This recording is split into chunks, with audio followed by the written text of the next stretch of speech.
Yes, we are alive now. Thank you, Shailesh. Kia ora, everyone. Welcome to our last edition of the political analysis for 2023 elections. And the last party which we are going to analyze with Shailesh is NZ First.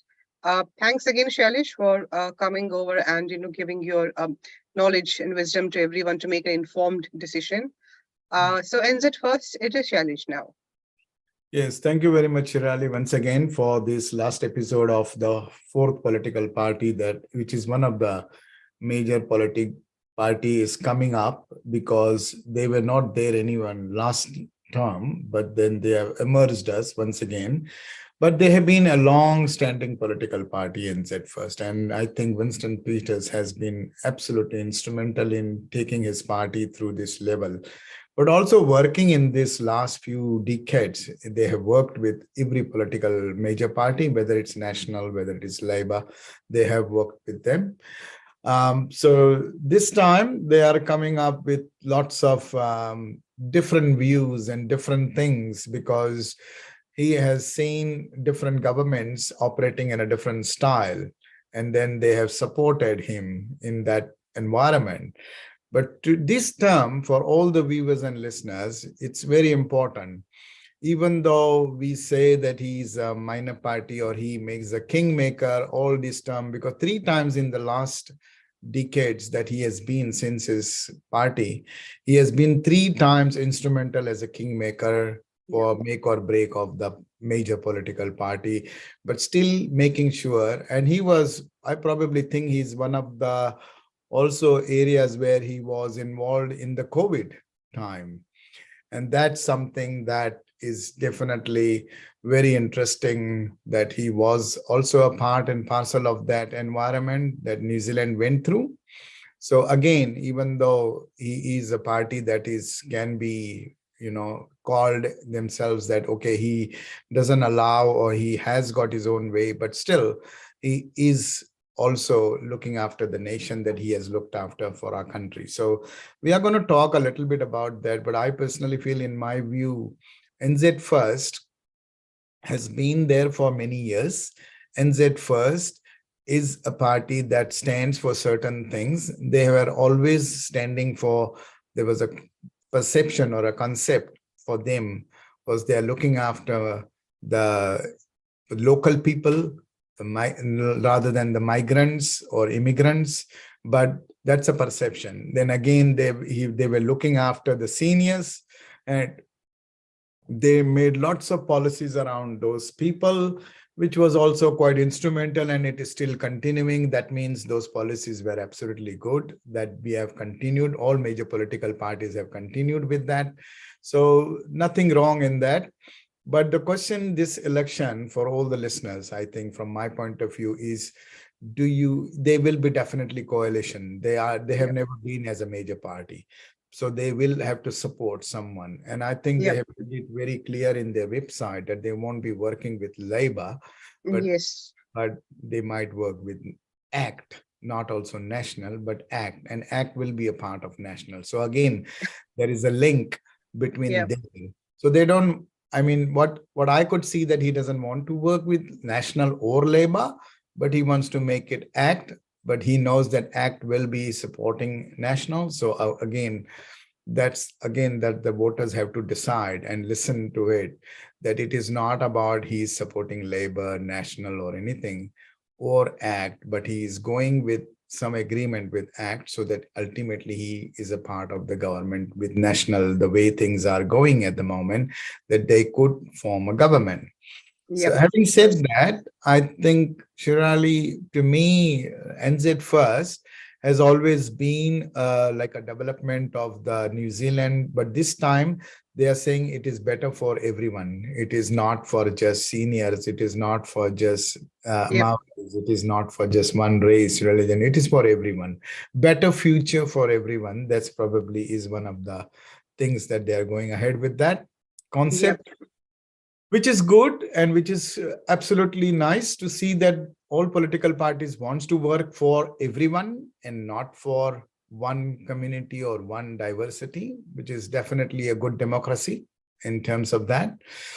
I think Winston Peters was also wants to develop the regions, because that's what in during the COVID and before, when he was in the last 6 years, he had lots of investments done for the regions, whether it is planting the trees, whether it is development of the roads in the regions, and whether it was business, regional business loans that was given. All of that was development of regions. And I think that was one of the instrumental reformative step that was taken as well by NZ First in that regard. So again, I'm telling in a broader perspective that he's looking after the country more. Even since last 6 years, he's been putting that out. He also doesn't want to increase the superannuation rate, which is what is the stability for all the people who are listeners, who Yeah. are into that age group. Probably they don't have to worry about it, that there is no going to be change as per his policy. But again, he's going to work with ACT and National, and ACT doesn't have a different view. ACT has a different view on super age and superannuation. So again, if they are into coalition, they are not going to be in Labour. So they need to understand they will be with ACT, and ACT has a different view. So up to you what you want to decide. If you are feeling that, anxiety or anxiousness about your own self, that's one of the things which I would say in Yeah. my. I think like going through their website and going through the policies, just to understand what Hmm, they are aiming for. They got a hmm, big long list of 36 points over there, yeah. and, which I found quite difficult Mhm, to understand, to be honest. Like, what's going, where is the details, and just from a common person's perspective, I could see some things which you mentioned about hmm, superannuation, and hmm, they yeah. are also focusing on the infrastructure and waste, Hmm, and waste to energy, port relocation, GST exemptions, like other parties, some good points on tax reforms and education employment as well. But I just a couple of questions regarding yeah. what do you think is about their take on this vaccine mandate? I think it's a bit of controversial question because they are aiming to end those mandates, and we Yes, have it had is a a lot of controversial. issues Hmm, around that. And what do you think? Like, is that a good plan or not? And tying that into the question of hmm, they what planning to ensure Pharmac has more funds get absolutely. the for the medication. So these 2 points from health perspective, like the ending of the mandates and the Pharmac funding, what's your point on that?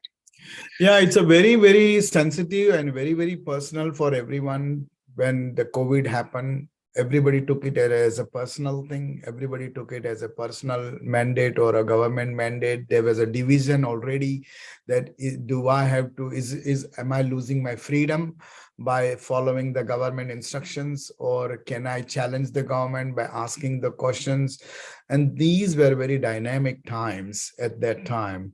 And under the Health Act, Labor had to follow everything that is complied as per the Health Act to safeguard the safety of the humans.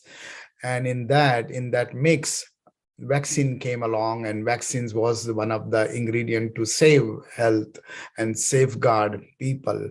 But then these divisive things came, that again, freedom of whether I should have vaccine or I should not have vaccine. But I remember Winston Peters was involved in that time. And I think he did absolutely a wonderful job even for our overseas, because he was at that time, correct me if I'm wrong, I remember memory, he was a foreign minister, affairs minister, and he was the first, and he was in different country that I could see. And he urged every single person who were staying abroad to come back as early as possible. And he had organized the planes to be picked up, and they have to take that opportunity. And according to the statistics, I think over 95% or something like that, where actually people complied on his words, which makes that his credibility of his as a person, but also people listen that this is required and we need to comply as per the government instructions.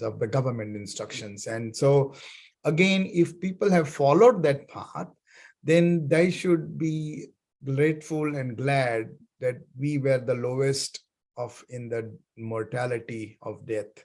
We are the lowest country. So we listened, we followed, we followed the instructions of the government and of the Health Act. So I think vaccinations is a very, very was one of the key aspect, and all of a sudden this vaccination mandate were all the influence. According to me, they were all influence of America. They were all influence, I want to say boldly, because I do follow other politics in other countries, including India, big countries, UK. And there was a lot of influence of other countries that people were following rather than the government was following. And people had divisive votes, divisive minds. Oh, why Australia is doing that, so why can't we do it? Oh, America is doing, so why can't we? So that was a personal choice of their opinion, their suggestions, which I don't deny that you are allowed. But then you are living in a country where you are following the instructions of the government. And I think at that time, Winston Peters, Jacinda, and all the health, and even Ashley Bloomfield and other aspect of other leaders of the health, they were all guiding, they were all trying to do their best in their role. And they did very well. I personally feel they managed very well in that regard.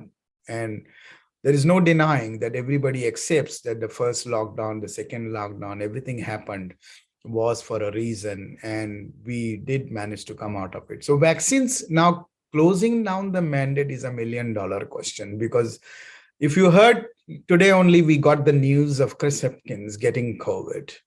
He was tested COVID. It's a big question. And Sheerali, it's, don't get me wrong, but vaccines are lots of vaccines. Like even if you get the best of vaccine, or you think this is best and that company is not best, nothing matters. Vaccines, it's required for that, as per the World Health Organization, as per the health policies of our country or every country. And they are still following that, right?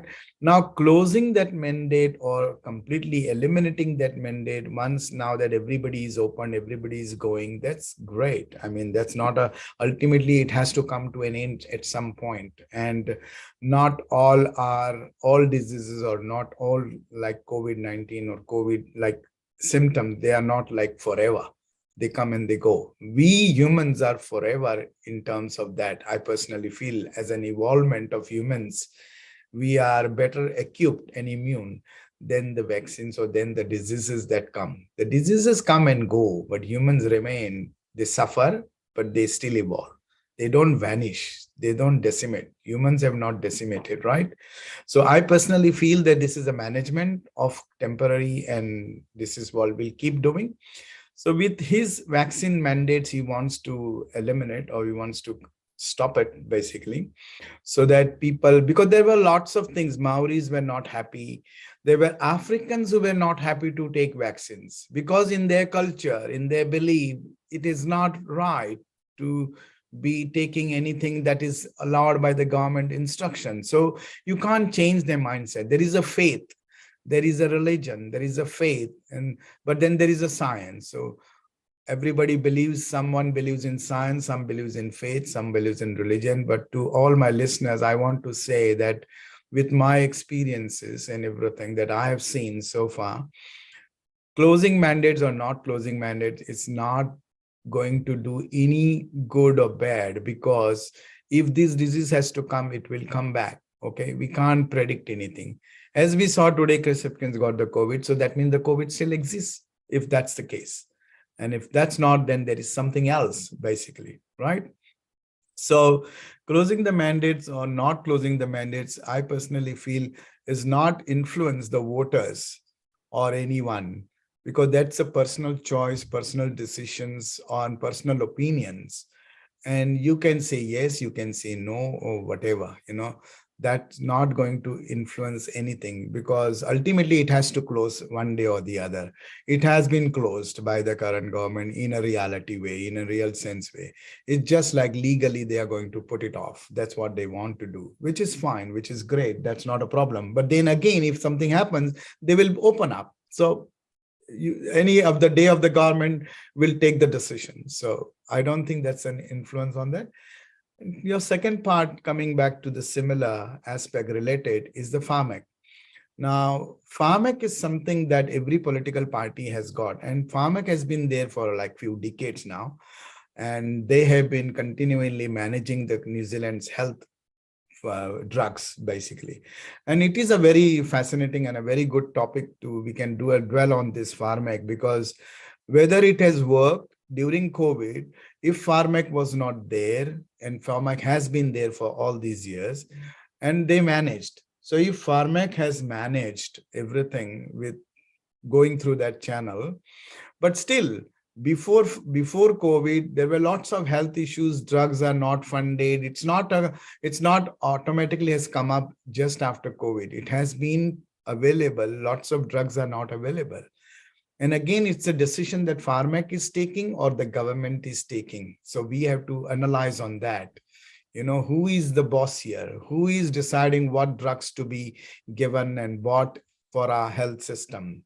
So just like National Party is saying that we want like to align with Australia, because there are 14 cancer drugs that is not been funded here in New Zealand, and we want to align that.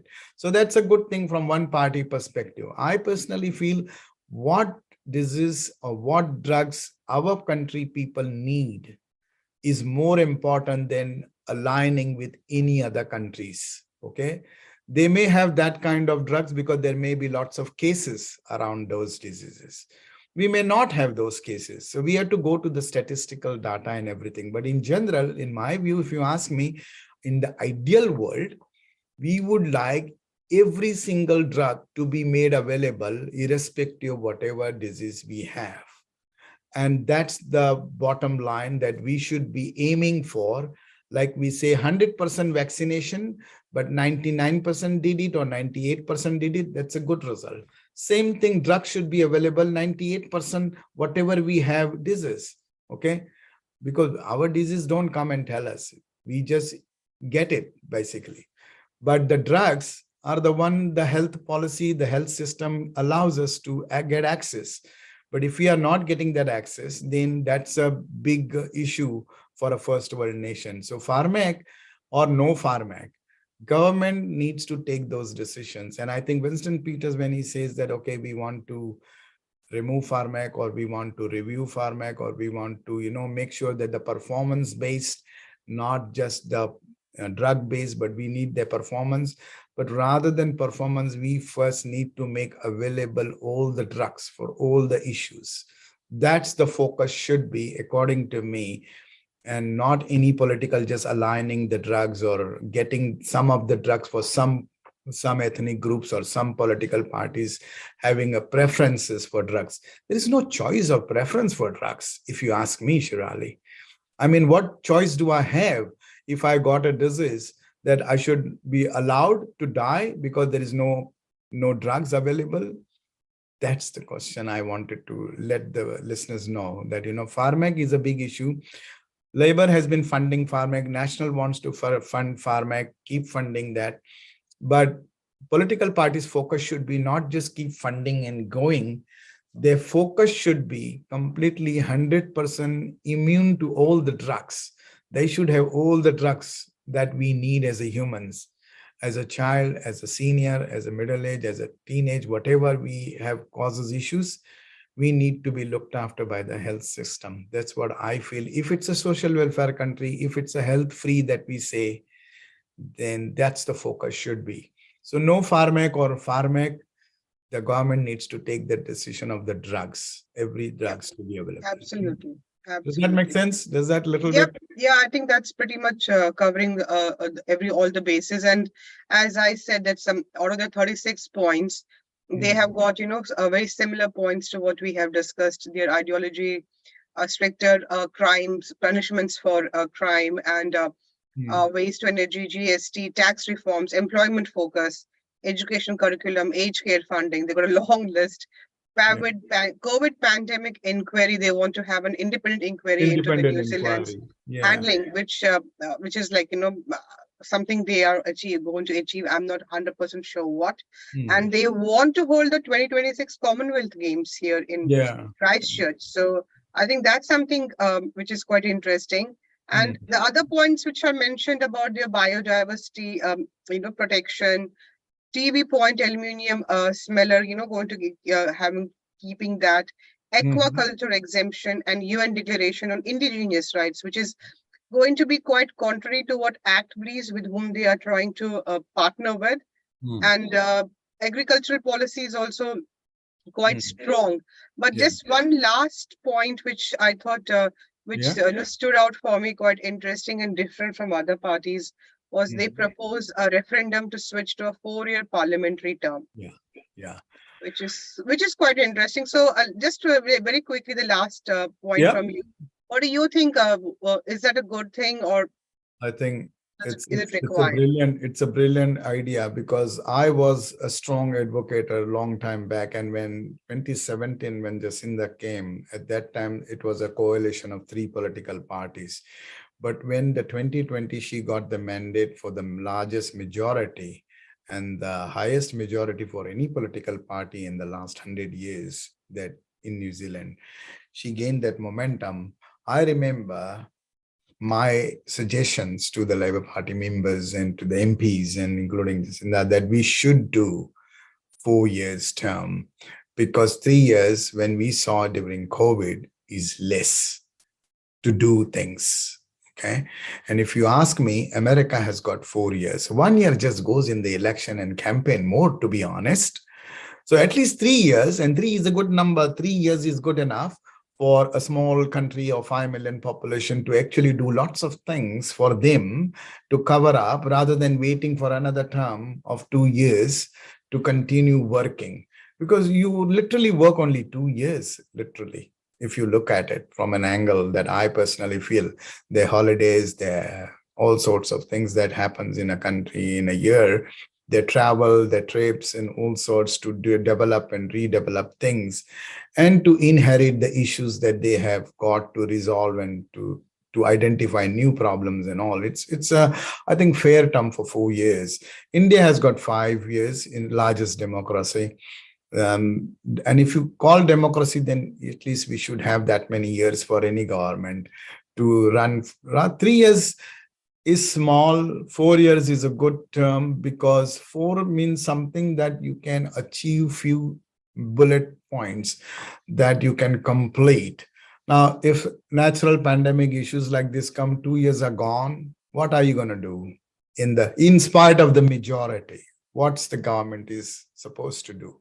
Basically, you are sitting at home, you're not doing anything, you are just feeding in survival mode, you can't even travel, you can't go overseas, so you're stuck. And so that doesn't do any good for any government for in that position. In my view, it should have been 4 years, and it's a good recommendation. And this time, at least, whoever coalition comes, all the coalition should be unanimous to make it 4 years, rather than waiting for majority government to tell that let's do 4 years. Coalition also can take those decisions. So nothing stopping them to create 4 years. And I think this could be one of the mandates of NZ First. Winston Peters might say that, okay, this is my last term, last resort. Let me at least put this 4 years, so that in the future, New Zealand can make lots of progress in the 4 year term than the 3 year term. That's what I personally feel. So yeah, I think 4 years is a good term, Sheerali, if you ask me to analyze on that, because it is a requirement of completing the work. Because it is not something that in a government you come, you put a policies, now the 100 days we'll do this, 200 days we'll do Yep, that. yep. It's very well to say. That's Yeah. agreed. Absolutely agreed.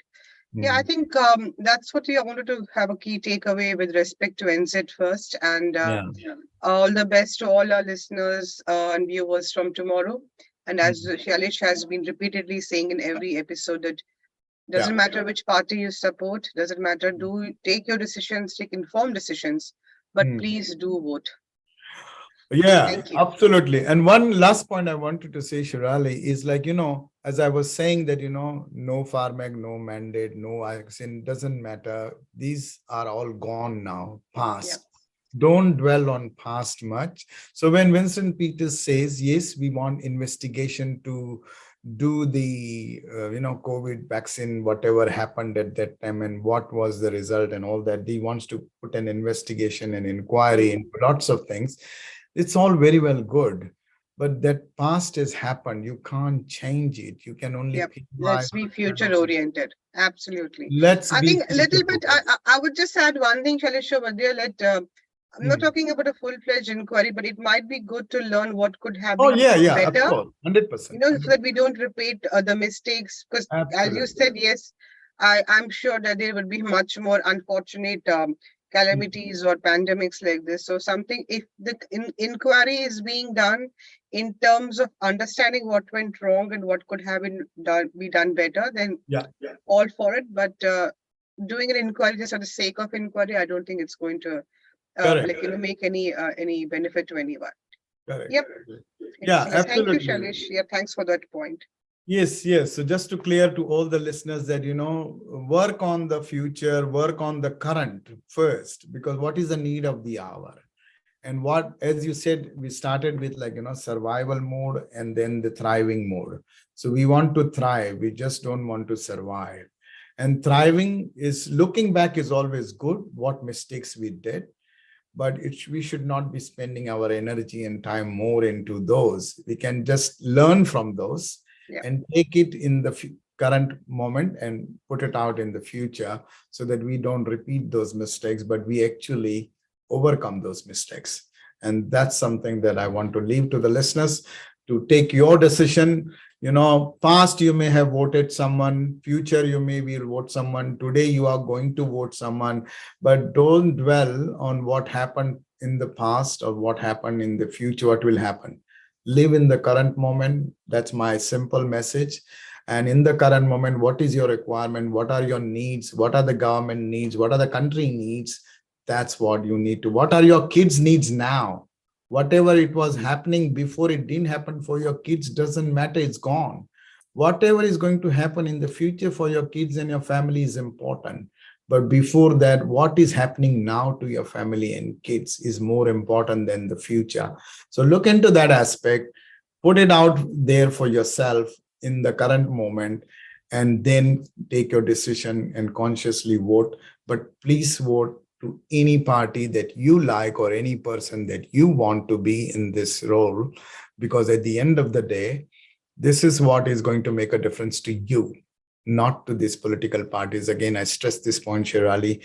It doesn't make any difference to the political parties when you vote, but it does make a difference to yourself when you vote, because then you realize and you uncover your own resonation with every political policies that come in your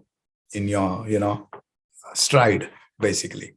So with that, I want to thank once again Shirali for this beautiful conversation that we had today with regard to NZ First, and just giving an overview of all the four political parties. We will come back with one last episode where we can compile and give you a final kind of our opinions, suggestions that that we analyze within the four political parties. But We ultimately, covered five, Shalish. we covered five. Oh, okay, Yes. that's really awesome. Two big ones and three the minor ones. Oh, we did complete Three three king, minor ones. yeah, So three five. So kingmakers. that's a Yep. good number. That's a Yep. good number, Shirali. Five political parties. So I think we have done good enough for us and justice for us as well to give our, 2 cents of common sense that we have. And I think everybody has got a common sense. So please use your common sense very wisely, because that's what matters. That's what matters.